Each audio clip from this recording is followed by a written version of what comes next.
Ay. Vamos a hablar de las experiencias espirituales como evidencias para la salvación.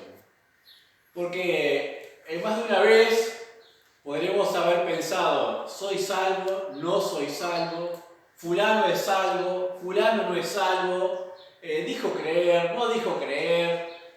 ¿Qué experiencias serían válidas para considerar como evidencia de una salvación? Por lo menos hacer esa consideración a nivel humano, porque la última palabra no la tenemos nosotros, tenemos herramientas para hacer consideraciones, pero no para dar ultimátums, ni en contra ni a favor de un lado para otro, ¿no? Experiencias. Eso me recuerda a los llamados laborales, inútil sin experiencia. Y ahí estamos nosotros, inútiles sin experiencia, especialmente para los cielos. Pero uno puede decir que sabe, uno puede mostrar estudios o lo que fuera, pero a veces para los empleadores no es suficiente eso.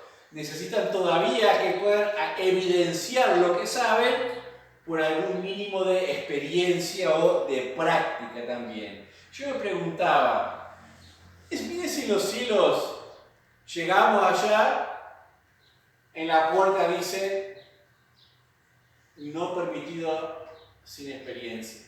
No se puede pasar sin experiencia. ¡Buah! ¡Qué complicado sería eso! ¿Qué experiencias serían válidas para entrar a los cielos? ¿Y qué experiencias que a veces nosotros consideramos como válidas, en realidad no son válidas para llegar a los cielos? Ese más o menos va a ser la idea en esta mañana, porque algunos buscan tipos de experiencias espirituales, experiencias extrasensoriales, que tienen que ver con el llamado del sexto sentido, consideraciones de las profundidades de la mente y cosas así, y las experiencias sensoriales, podemos considerar los sensores primarios nuestros son los sentidos, los 5 sentidos. Esas serían experiencias sensoriales, y las experiencias extrasensoriales son las que salen de los sentidos, que no se pueden medir por el oído, por el olfato, por el tacto, sino que son consideraciones de la mente o la parte mística nada más. Y a la gente que le gusta eso, ¿no? Cuando piensa en religión o los cielos, piensa en tener una experiencia. Y si han tenido alguna experiencia sensorial o extrasensorial,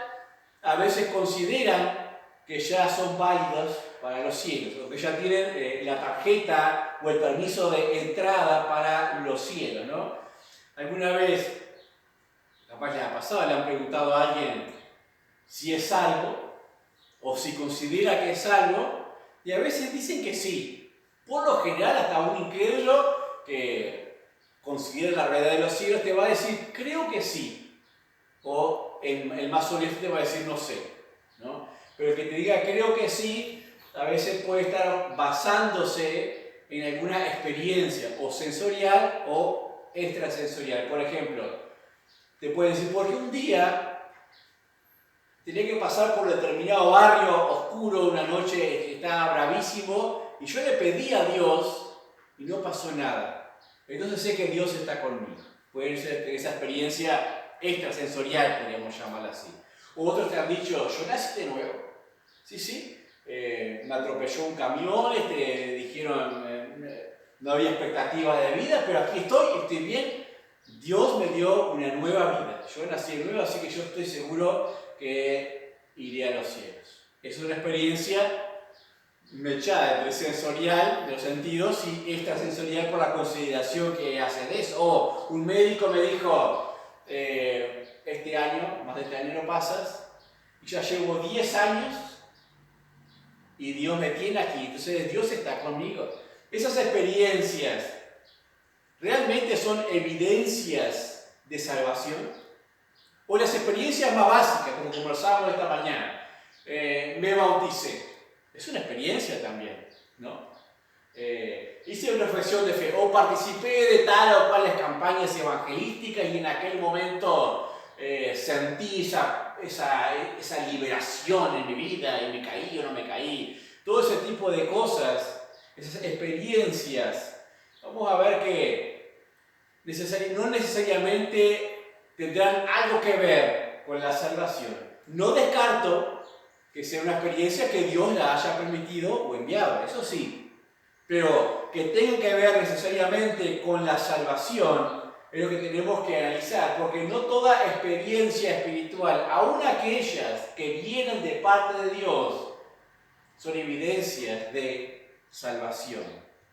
Vamos a ver un pasaje, por ejemplo, en Lucas, capítulo 17. Una de las claves cuando pensamos en experiencias como evidencias para la salvación sería poder preguntarnos lo siguiente: ¿esa experiencia la puede tener una persona no cristiana? Si uno dice sí, entonces no puede ser una evidencia de salvación porque no es exclusiva de un cristiano, ¿entienden? Por ejemplo, que un médico dé un diagnóstico y diga este año fallece y pasen 10 años y todavía esté vivo. ¿La puede tener un incrédulo esa experiencia? Sí, ¿no? O eso de sentir que fue protegido por un ángel en la calle oscura, ¿la puede tener un incrédulo esa experiencia mística? Sí. Entonces no podemos tomarlas como evidencias de salvación porque hay otros que también pueden tener esa experiencia. Si yo les preguntara ahora a ustedes, ¿son salvos? Sí. ¿Y qué evidencias presentamos de nuestra salvación? Ahí se nos complica un poco. Estamos acá, es una experiencia, ¿no? Pero vamos a ver que es más simple que eso todavía. En este ejemplo de Lucas capítulo 17, porque alguien nos puede hacer ese retruque. Si alguien está seguro de ir al cielo, le podemos preguntar, ¿y qué evidencias tenés de tu salvación? Si es un poco inteligente y no sabe qué responder, te va a preguntar, ¿y vos qué evidencias tenés? O te puedo decir, ¿por qué te voy a preguntarlo? O por qué te voy a preguntar, son personales las experiencias también. Dice Lucas 17, 11 al 19. Aquí tenemos una experiencia espiritual y también afecta la parte psicosomática. Yendo Jesús a Jerusalén, pasaba entre Samaria y Galilea, y al entrar en una aldea le salieron al encuentro 10 hombres leprosos, los cuales se pararon de lejos y alzaron la voz diciendo: Jesús, Maestro, ten misericordia de nosotros. Pero él los vio y les dijo: Id, mostraos a los sacerdotes. Y aconteció que mientras iban, fueron limpiados. Entonces uno de ellos, viendo que había sido sanado, volvió glorificando a Dios a gran voz, y se postró rostro en tierra a sus pies, dándole gracias. Y este era samaritano. Respondiendo Jesús dijo: ¿no son 10 los que fueron limpiados? ¿Y los 9? ¿Dónde están? No hubo quien volviese y diese gloria a Dios sino a este extranjero. Y le dijo: levántate, vete, tu fe te ha salvado. Aquí tenemos una experiencia espiritual realizada en 10 hombres que afectó su físico también. Su físico. En esa aclamación que hacen estos hombres necesitados, dicen: Jesús, Maestro, ten misericordia de nosotros. Pareciera que eran creyentes, ¿o no? Por lo menos conocían las virtudes de aquel Jesús con poder o capacidad para sanar, o autoridad como para poder sanarlos, Pero esa experiencia que sufrieron los 10, ¿se consideraría una experiencia de salvación? Pero fue una experiencia, fue una actividad, una obra realizada por Jesús sobre ellos. O sea, no era diabólico aquella experiencia. Era una experiencia realmente espiritual porque procedía del mismo Señor para con ellos, pero no era una evidencia de salvación. Pero hubo uno de ellos que volvió a Jesús. La experiencia de ese hombre, de esa sanación, fue de salvación, porque volvió a Jesús. Y tengo que decir que no. Fue una experiencia parte de un proceso para salvación. Pero la experiencia en sí misma no era de salvación. ¿Cuál es la diferencia? Es lo que vemos después. Porque este hombre viene y se postra a los pies del Señor Jesucristo y da gloria a Dios. Y creo que esa experiencia espiritual es superior a la experiencia espiritual de haber recibido la sanación. Y esa experiencia espiritual es la que se le considera al momento de decirle: levántate, tu fe te ha salvado. No la anterior. La anterior fue necesaria para el proceso de llegar a la salvación, pero no fue en sí misma la salvación. Y creo que cuando este hombre contara en algún momento su experiencia de salvación, le diría: soy salvo y lo sé porque Jesús me sanó. O diría: sé que soy salvo porque Jesús me dijo, mi fe me ha salvado. ¿Cuál será lo que contaría como experiencia de salvación? Vamos a ver en primer lugar las experiencias primarias, ¿no? O importantes. Vamos a considerar dos experiencias de dos hombres de fe que sabemos que eran salvos y que relatan sus experiencias. A ver, si en cuál de esas experiencias que relata podríamos decir nosotros, por eso evidenciamos que es o que era salvo. El primero de ellos, y más conocido, el apóstol Pablo, Hechos capítulo 22. Hechos capítulo 22. Versículo 6 en adelante.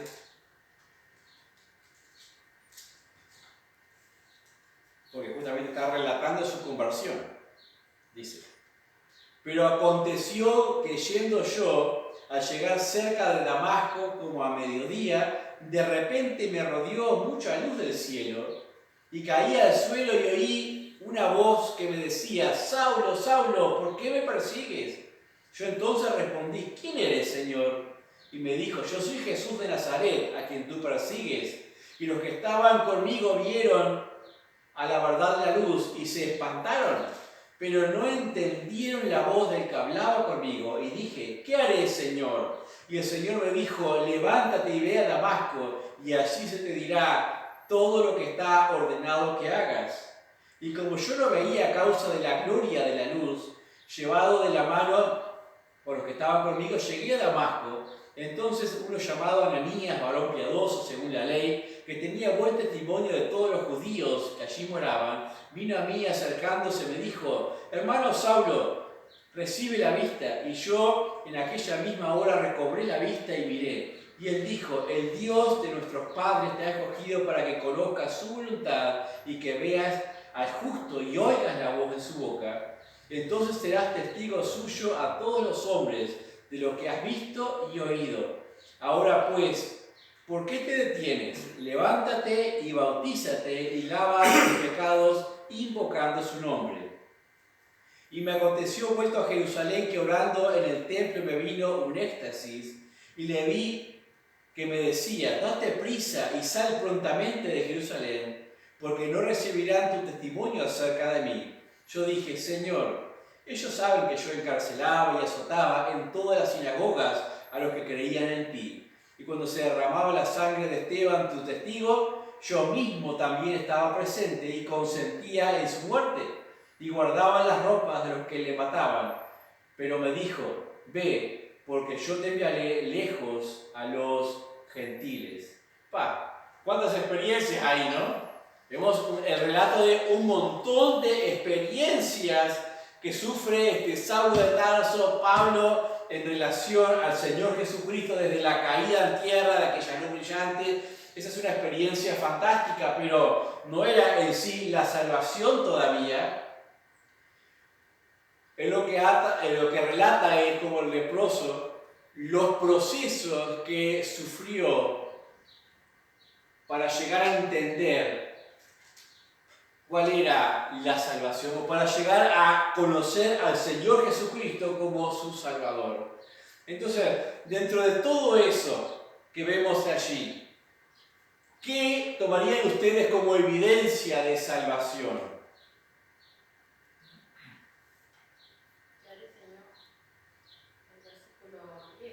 El versículo 10 dice: ¿qué haré, Señor? Es un reconocimiento de aquel Jesús a quien él perseguía como Señor. Y claro, para un fariseo de fariseos, reconocer que aquel era Señor era reconocer que era Dios, ¿no? O era el Mesías, el ungido enviado.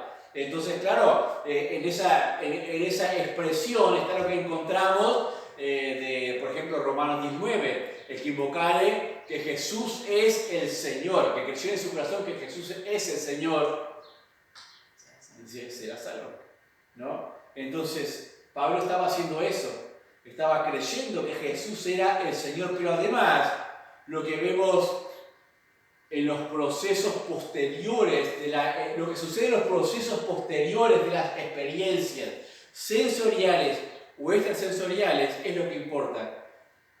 Y lo que vemos en el proceso posterior es que le escucha y le obedece.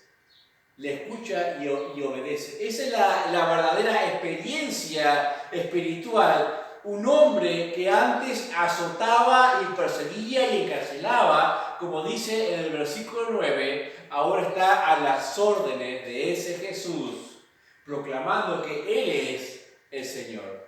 Esa es la verdadera experiencia, la vida transformada y testificando de Cristo. El otro ejemplo es en Primera de Juan 1:4, que habla Juan de su experiencia, pero que era similar a los otros apóstoles también, porque la habla en plural. Primera de Juan, capítulo 1, dice: lo que era desde el principio, lo que hemos oído, lo que hemos visto con nuestros ojos, lo que hemos contemplado y palpado en nuestras manos tocante al verbo de vida, porque la vida fue manifestada y la hemos visto y testificamos y os anunciamos la vida eterna, la cual estaba con el Padre y se nos manifestó. Lo que hemos visto y oído, eso os anunciamos, para que también vosotros tengáis comunión con nosotros, y nuestra comunión verdaderamente es con el Padre y con su Hijo Jesucristo. Estas cosas os escribimos para que vuestro gozo sea cumplido. ¿Cuál es la evidencia primaria que tenemos de Juan aquí relatando de su salvación?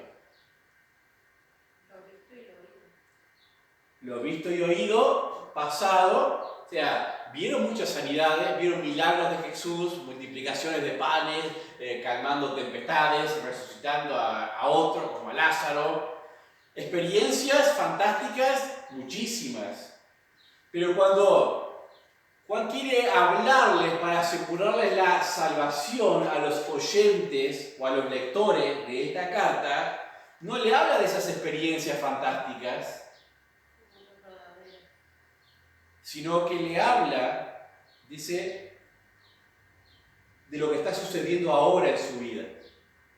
Esto os anunciamos, eso es presente. O sea, hoy estoy anunciando que tengo una comunión verdadera con el Padre, con Jesucristo, y la comparto con ustedes para que también tengan esa comunión con el Padre y con Jesucristo.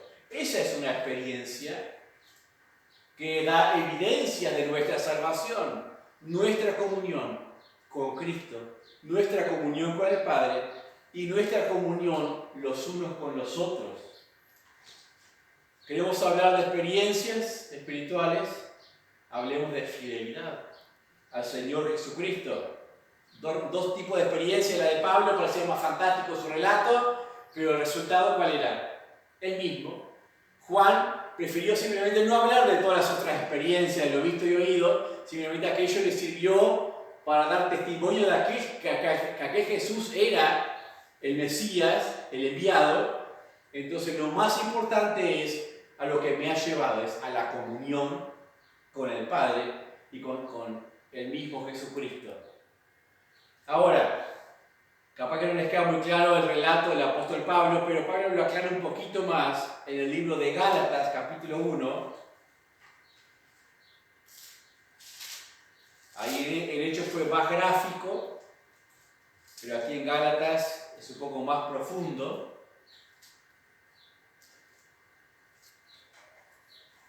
En definitiva, una verdadera experiencia espiritual me va a dar crecimiento espiritual. Una verdadera experiencia espiritual con Cristo no solamente me va a permitir a mí crecer en Cristo, sino que me va a permitir ser parte del crecimiento de otros en Cristo, como en una iglesia, por ejemplo. Dice en Gálatas capítulo 1, versículo 11, dice: mas os hago saber, hermanos, que el evangelio anunciado por mí no es según hombre, pues yo ni lo recibí ni lo aprendí de hombre alguno, sino por revelación de Jesucristo. Aquí está defendiendo lo que es en sí el evangelio, ¿sí? Porque ya habéis oído acerca de mi conducta en otro tiempo en el judaísmo, que perseguía sobremanera a la iglesia de Dios y la asolaba. Y en el judaísmo aventajaba a muchos de mis compañeros contemporáneos de mi nación, siendo mucho más celoso de las tradiciones de mis padres. Pero cuando agradó a Dios, que me apartó desde el vientre de mi madre y me llamó por su gracia, revelar a su Hijo en mí, para que yo le predicase entre los gentiles, no consulté enseguida con sangre y carne, ni subí a Jerusalén a los que eran apóstoles antes que yo, sino que fui a Arabia y volví de nuevo a Damasco. Después, pasados 3 años, subí a Jerusalén para ver a Pedro y permanecí con él 15 días, pero no había ningún otro de los apóstoles sino a Jacobo, el hermano del Señor. En esto que os escribo, y aquí delante de Dios que no miento, después fui a las regiones de Siria y de Cilicia, y no era conocido de vista a las iglesias de Judea que eran en Cristo, solamente oían decir: aquel que en otro tiempo nos perseguía, ahora predica la fe que en otro tiempo asolaba, y glorificaban a Dios en mí. Aquí reduce bastante el relato, ya no habla ni de la ceguera, ni el camino a Damasco. Cuando habla del Evangelio y la importancia del Evangelio, ¿qué es lo básico que dice? Menciona en el versículo 13 la conducta que tenía antes, conocida por todos, lo que se veía en él ahora, decían, a un hombre cambiado. Y a través de la vida cambiada del apóstol Pablo, dice que aquellos glorificaban a Dios. ¿Cuál era la evidencia de salvación del apóstol Pablo entonces? Una vida transformada o cambiada. Esa era la verdadera experiencia de salvación. Así que si alguno quiere hablar de experiencia de salvación o espiritual para revolcarse en una iglesia, yo digo, no, mostrame los 6 días de la semana después. ¿Cómo llevas tu vida?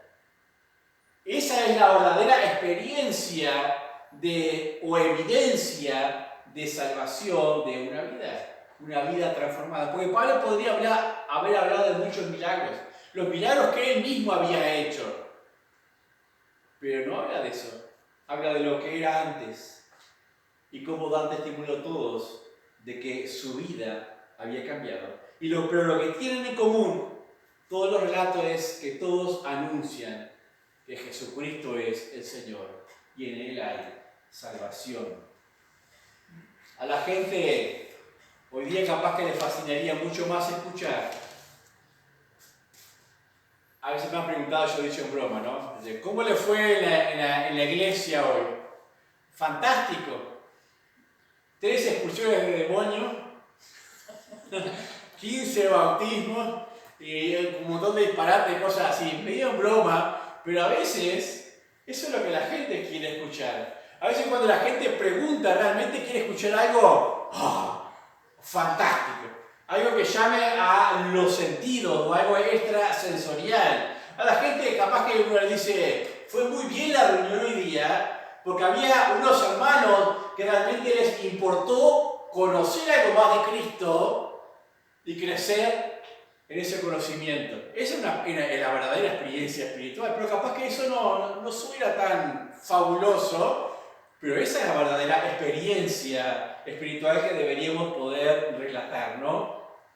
Como eso que le preguntamos a algunos sobre su salvación, y él dice, sí, yo sé que Dios me dio vida nueva porque había muerto y estaba llegando a un túnel y vi una luz brillante y y escuché esa voz que me dijo, vuelve, todavía tengo muchas cosas para ti. ¿No?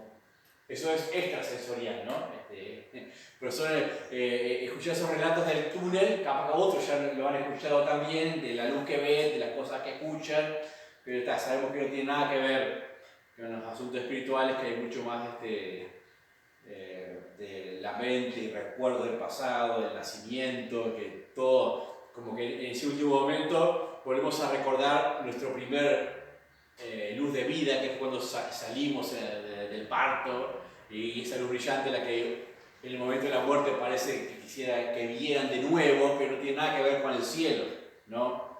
Bueno, ese es otro tema para hablar en otro momento. Lo cierto es que las experiencias que no son de evidencia de salvación siempre se conjugan en pasado. Una vez me sucedió tal cosa, o tal vez en aquella ocasión hice aquello, o en aquel momento sentí aquella presencia. O sí recuerdo que hace 20 años lloré mucho en una campaña evangelística e hice una profesión de fe. Todo eso es pasado. ¿Son mentiras esas cosas? No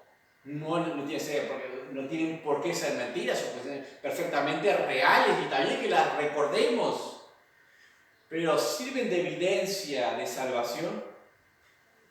Lo que sirve de evidencia de salvación son las experiencias que se conjugan en presente y nos proyectan hacia adelante. Eso sirve de experiencia para salvación. Dice, como decían, lo que hemos visto y oído eso, os anunciamos para que tengáis comunión con nosotros.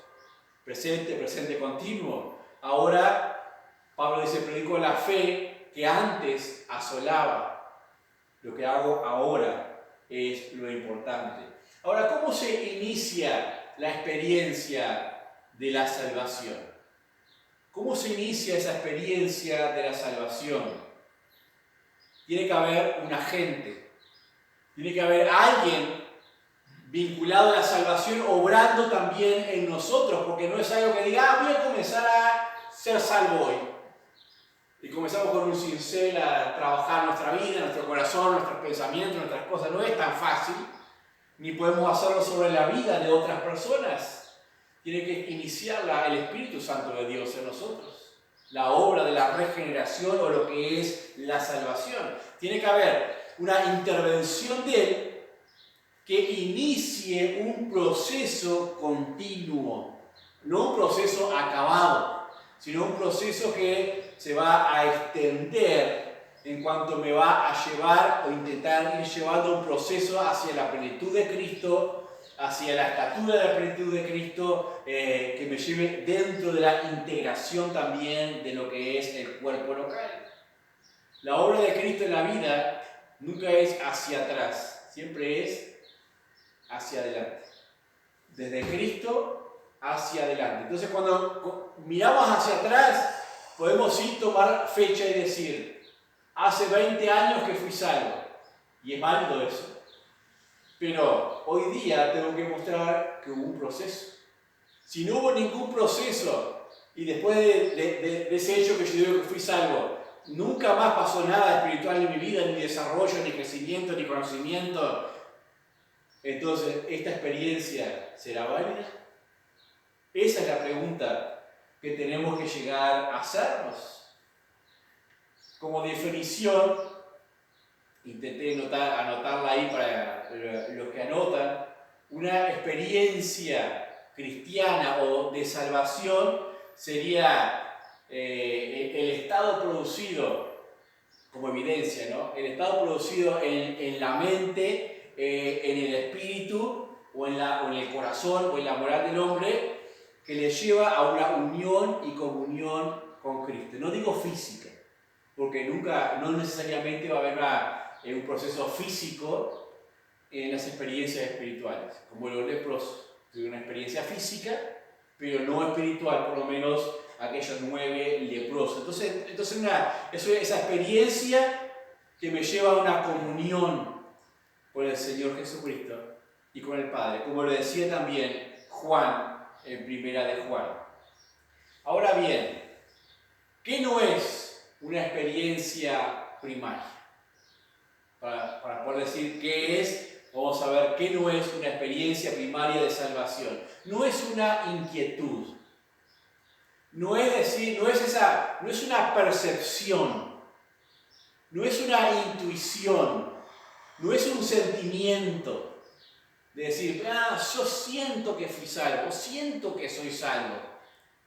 Eso no es una experiencia primaria de salvación. Tampoco es una solución. Quiero aclarar eso porque le digo no es una solución.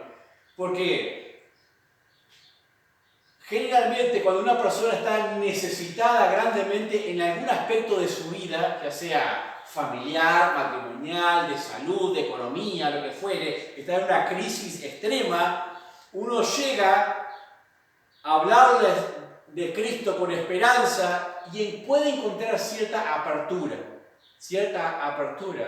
y cometer el gran error de decir, en Cristo todos tus problemas se solucionarán. No es mentira, es un error, pero no es mentira. ¿Por qué es un error? Porque esta persona en ese tiempo de necesidad puede ver Cristo es la solución a mis problemas aquí. Y creer en un Cristo solución de sus problemas aquí. Y considerar eso como la salvación, como evidencia de salvación, porque en ese momento oró a Cristo. ¿Por qué eso está mal? Porque Cristo, si bien es soporte para toda la vida aquí, sabiduría para la vida aquí, Él es la salvación de nuestra alma.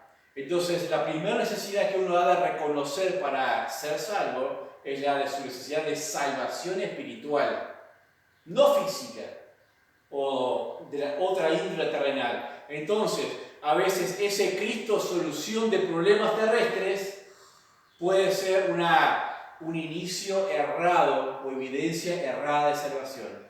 Familias que estaban casi desintegradas, uno va, les predica de Cristo y ellos entienden que tienen que hacer algo con sus vidas, se arregla la familia y siguen fantásticos después entre ellos. Gloria a Dios por eso, pero no necesariamente hubo salvación allí, hubo reordenamiento allí.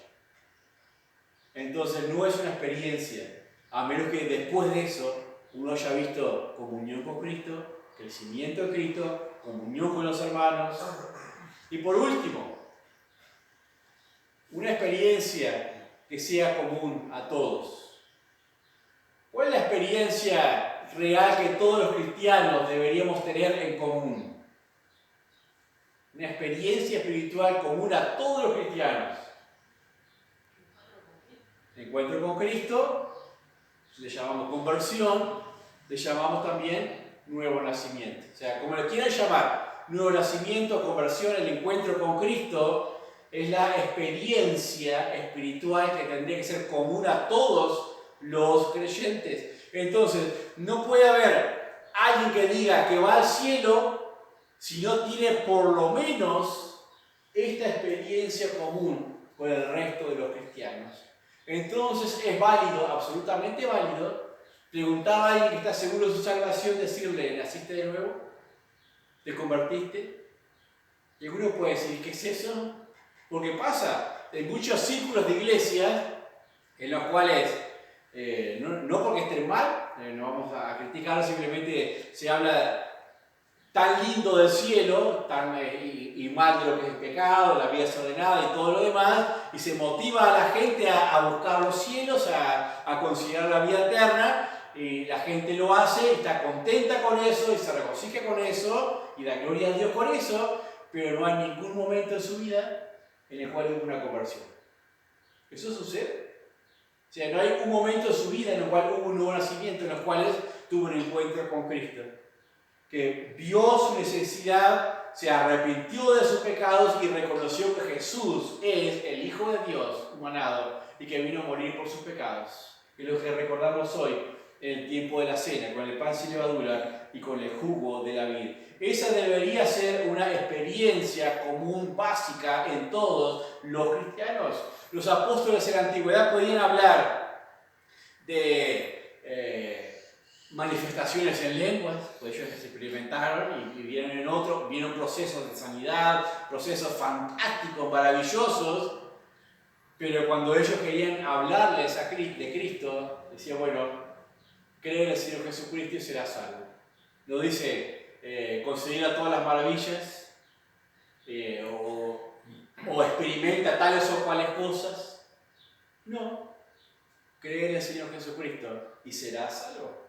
La experiencia básica que encontramos en ese proceso de conversión es justamente la que nos capacita para tener una experiencia continua de crecimiento y real, que es lo que sucede en esa experiencia, en esa experiencia común, como dice en Efesios 1:13, se los leo, dice, en él también vosotros, aquí tenemos toda la experiencia completa, en él también vosotros, habiendo oído la palabra de verdad, el evangelio de vuestra salvación, y habiendo creído en él, fuisteis sellados con el Espíritu Santo de la promesa, que es las arras de nuestra herencia hasta la redención de la posesión adquirida para la alabanza de su gloria. Ahí tenemos todo el resumen de esa principal y común experiencia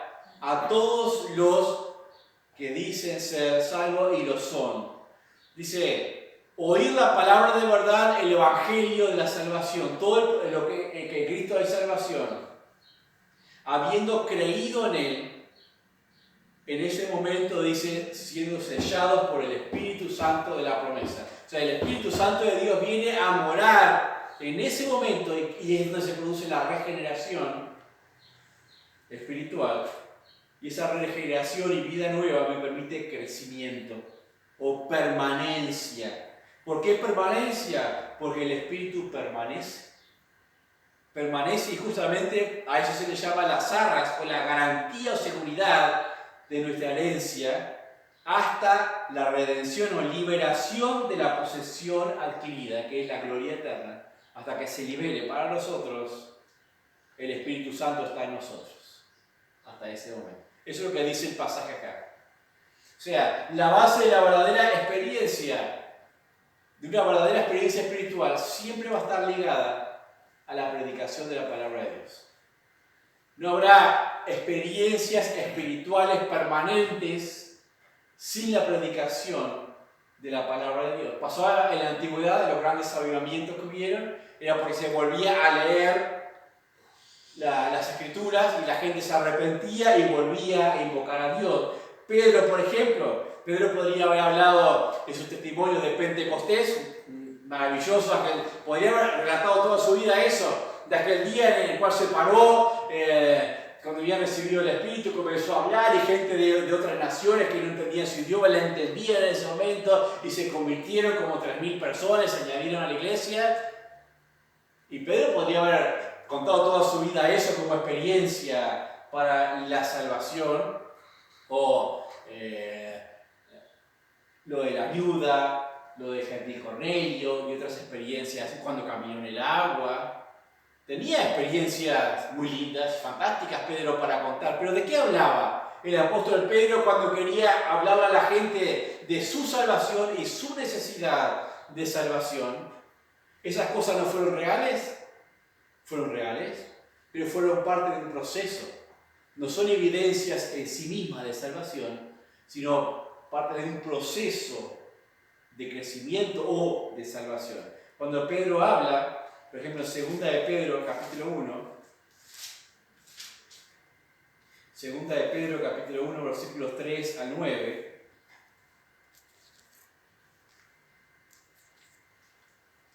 miren lo que presenta como fundamental e importante. No les dice que tengan la capacidad de caminar el agua, no les dice que tengan la capacidad de hablar en otros idiomas para que la gente le escuche. Miren lo que es importante realmente, lo que permanece.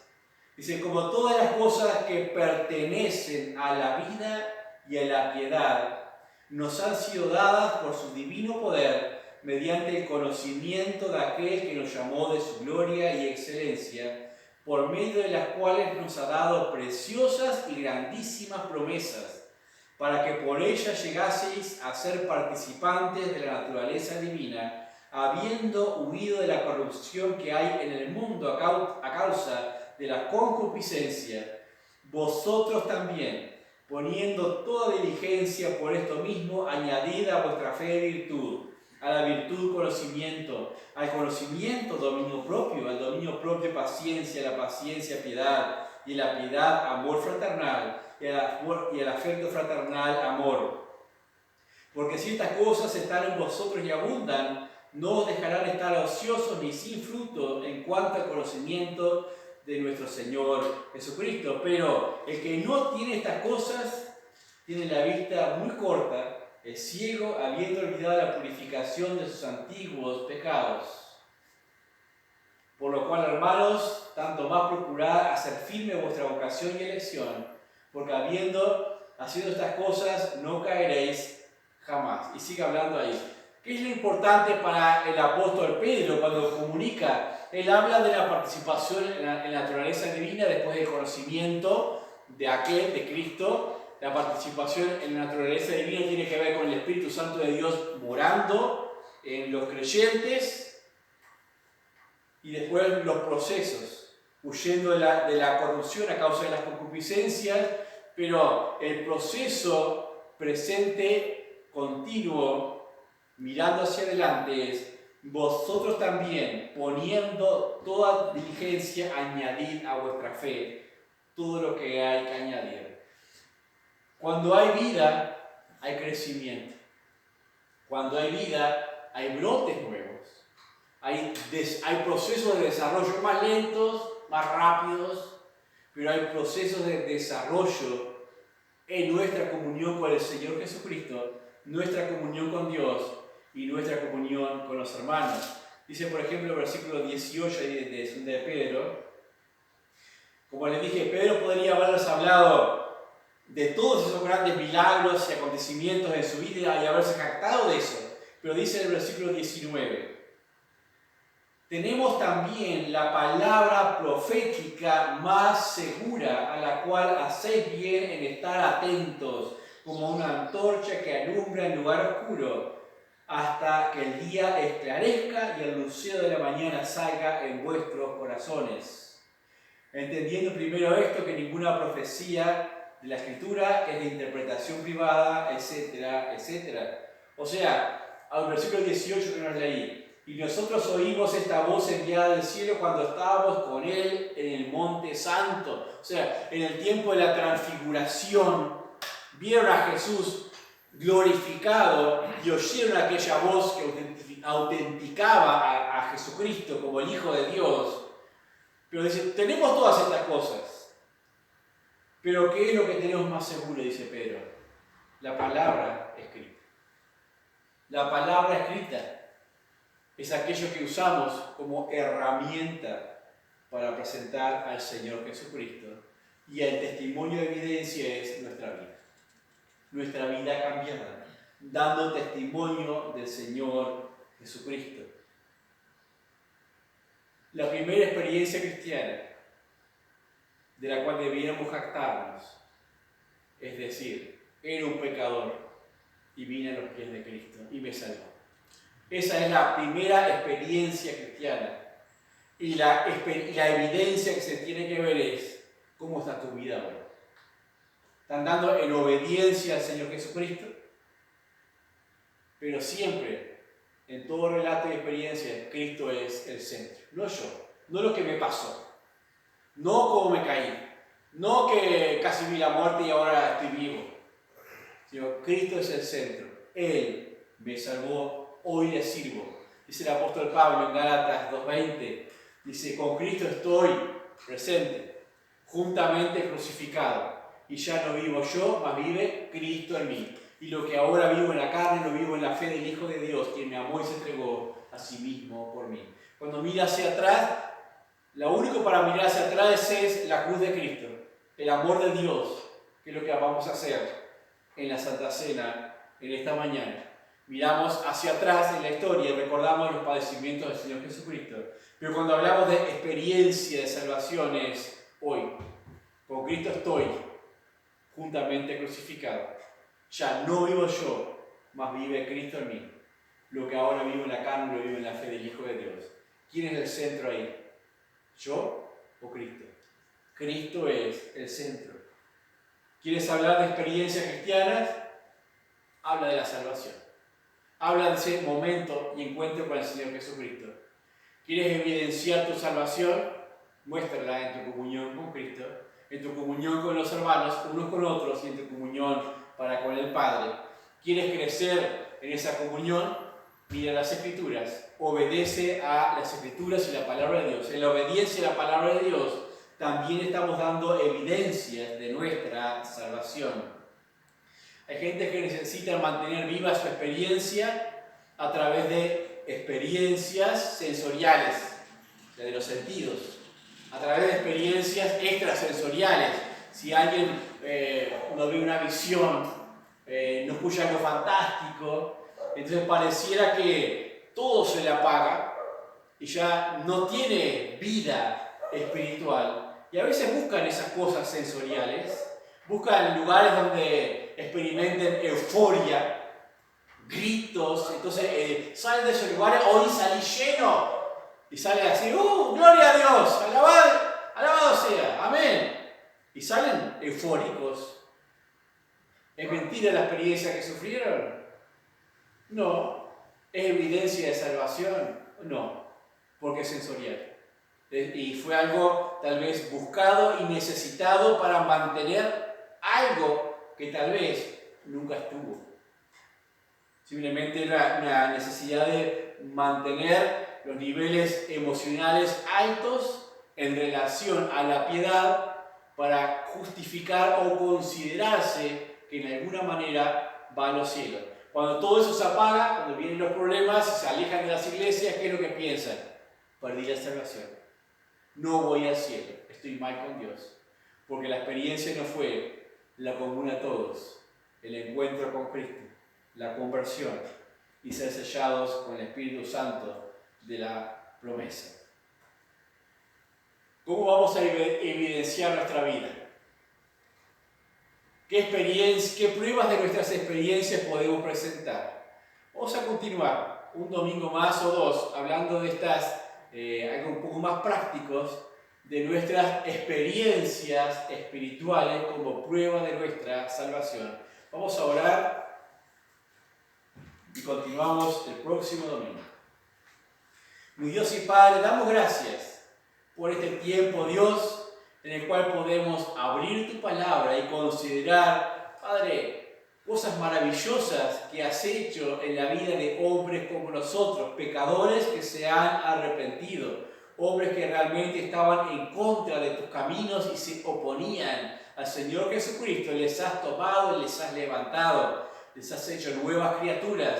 Y Padre, llenos aquí a nosotros, Padre, que en alguna forma también nuestras vidas puedan manifestar esa transformación gloriosa, que podamos manifestar en nuestros hechos, en nuestras palabras, Señor, que tenemos una salvación segura y real en el Señor Jesucristo Dios.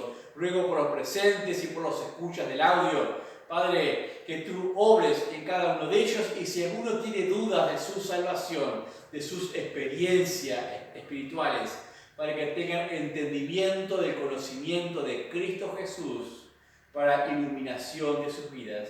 Te lo pedimos en su santo nombre. Amén.